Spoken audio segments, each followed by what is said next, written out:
Good morning. स्वागत है आप सभी का मेरे यूट्यूब चैनल में। तो काफ़ी लंबे समय बाद मैं वापस से एक्टिव आया हूँ यूट्यूब चैनल में। तो आप लोगों को अवगत करा दूँ कि लास्ट टाइम मैं वैकेशन पे गया था 2 वीक के, और अभी 25 तारीख को ही मैंने वापस ड्यूटी ज्वाइन किया है। तो वापस मेरा नाइट शिफ्ट स्टार्ट हो चुका है, 2 दिन हो गए हैं। और मेरा वैकेशन पे जाने का रीज़न ये था कि थोड़ा ट्रैवल भी करूं, ट्रैक कर दूं, कहीं जाऊं इधर उधर। लेकिन बारिश की वजह से, जैसे कि आप जानते होंगे, अभी भी कंटिन्यू बारिश है और पिछले महीने भी, सावन के महीने भी बहुत बारिश थी। तो बारिश की वजह से मैं कहीं घर से निकल नहीं पाया। तो इस कारण मैं घर पे ही टाइम स्पेंड करना पड़ा मुझे। 15 दिन घर में ही काटने पड़े, कहीं ट्रैवल ट्रैक नहीं कर पाया। जैसा कि आप सभी लोग जानते होंगे, इतनी बारिश के कारण ही धराली, जो कि उत्तरकाशी डिस्ट्रिक्ट में पड़ता है, वहाँ पर भी बादल फटे और बहुत जान और माल की हानि हुई है। तो इसी कारण से मेन यही रीज़न था मेरा, बारिश में कहीं बाहर नहीं निकलना। तो वापस से मैं ड्यूटी ज्वाइन कर लिया हूँ। तो आज आप लोगों के लिए प्रोग्रेस अपडेट वीडियो लेकर आने वाला हूँ। तो आज की वीडियो में मैं बता दूँ, पैकेज 1 से लेकर पैकेज 9 तक बस 3 पैकेज ऐसे हैं जिसमें अभी एक्सकेवेशन का काम बैलेंस है। पैकेज 1, पैकेज 3 और पैकेज 8, जिसमें कि अभी मैं करंट में काम कर रहा हूँ। और इसमें से लास्ट टाइम मैंने बताया था पैकेज 4 में सिर्फ हमारा 85 मीटर बैलेंस था। तो वो भी हमारा ब्रेक थ्रू हो चुका है, जो कि टीबीएम वाला पार्ट है, जो कि देवप्रयाग से जनासू तक है, जहाँ पर 2 टीबीएम लगी थी। तो वो दोनों हमारी ब्रेक थ्रू हो चुके हैं। तो अब बचते हैं हमारा पैकेज 1, पैकेज 3 और पैकेज 8 के मेन टनल और एस्केप टनल। तो आज की वीडियो में मैं यही आप लोगों को अपडेट दूंगा कि पैकेज 8 में मेन टनल कितनी बैलेंस है हमारी, और एस्केप टनल कितना बैलेंस, क्योंकि पैकेज 1 में भी मुझे लगता है 1 या 1.5 महीने में ब्रेक थ्रू हो जाएगा। सुमेरपुर से मरोड़ा गांव तक जो टनल है मेन टनल, उसकी मैं बात करूं तो वो अभी मात्र बैलेंस है 1816 मीटर।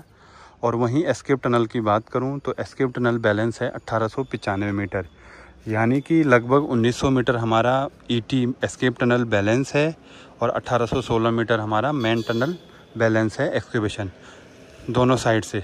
अगर पर्टिकुलर एक साइड की बात की जाए तो 900 मीटर, 900 साढ़े 900 मीटर हमारा अभी भी बैलेंस है मेन टनल और एस्केप टनल का, जिसका अभी तक, जहाँ तक मुझे अनुमान है, 1 से 1.5 साल हमारा मैक्सिमम लगने ही वाला है।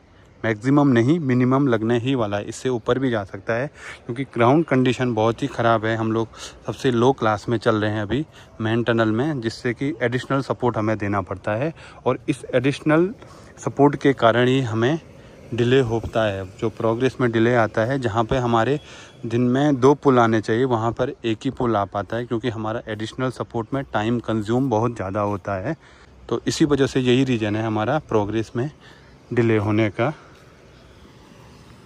कई लोग ये भी सोचते होंगे, जो ये टनल से एक्सकेवेशन के बाद इतना सारा मक जो निकलता है, जो मटेरियल जो निकलता है रॉक स्ट्रेटा का, इसको हम लोग मक कहते हैं, ठीक है। तो ये कहाँ जाता है, तो इसके बारे में भी मैं आज आप लोगों को बता देता हूँ।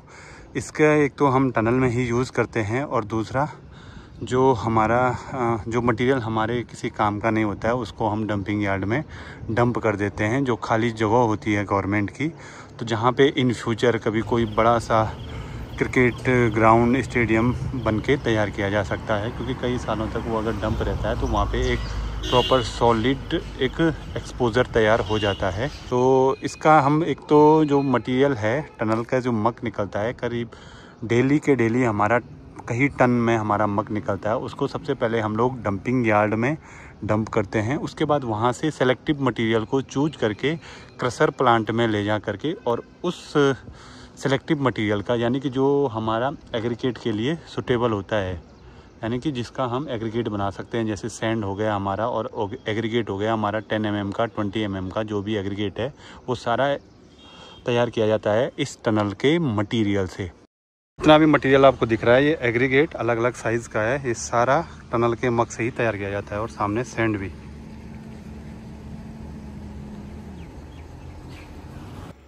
और यहाँ ये बैचिंग प्लांट है, यहीं से पूरे टनल के लिए कंक्रीट तैयार किया जाता है, और यहीं से कंक्रीट सप्लाई किया जाता है।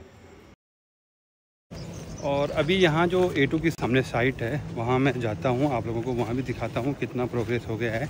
लास्ट टाइम जब मैं गया था तब दूसरी केबल एंकर की लाइन इंस्टॉल हो रही थी, तो अभी तीसरी चल रही थी। कुछ दिनों पहले मैंने देखा था, वहाँ पहुँचा नहीं था वहाँ गया नहीं था मैं, तो या तो कंप्लीट हो गई होगी या अभी प्रोग्रेस में चल रही होगी, तो वो दिखाता हूँ आपको A2 वाली साइट। स्टार्टिंग हमने जब शुरू किया था तो यहाँ ऊपर थे हम लोग इस लेवल में, तो अंदर ये माइक्रो पाइल दिख रहे हैं आपको, ये जो पाइप दिख रहे हैं आपको, माइक्रो पाइल की है, ग्राउटिंग की है उसमें। तो पहले हम उस लेवल में थे जब फर्स्ट लाइन केबल एंकर हमने इंस्टॉल की थी, फिर आए हम इस लेवल पे, फिर second line cable anchor install किया और फिर अभी इस लेवल तक पहुंच चुके हैं हम लोग, ये देख सकते हैं।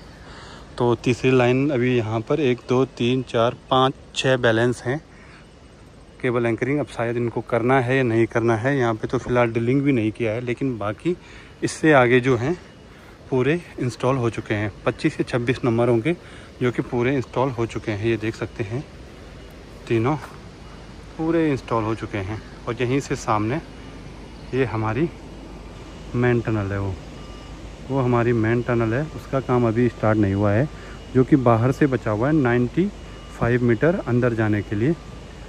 तो यहाँ से ही बाकी एक्सकवेशन करेंगे, अंदर MTA के ले जाएगा ही।